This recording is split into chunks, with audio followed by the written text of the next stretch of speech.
Hello বন্ধুরা, কেমন আছো? আশা করি ভালো আছো।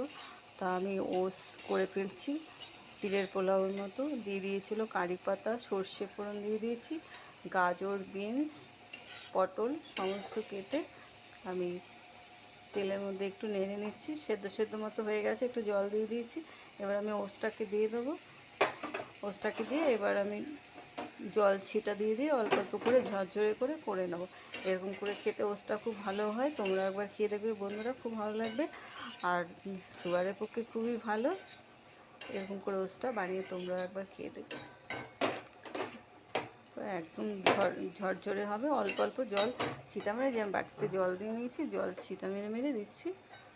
অল্প অল্প জল দিয়ে ছিটা মেরে মেরে একদম ঝরঝরে হবে। খেতে খুব টেস্টি হয়। সুগারের পক্ষে চিনি দেওয়ার কোনো দরকার নেই। যাদের চিনির প্রয়োজন তারা চিনি দেবে।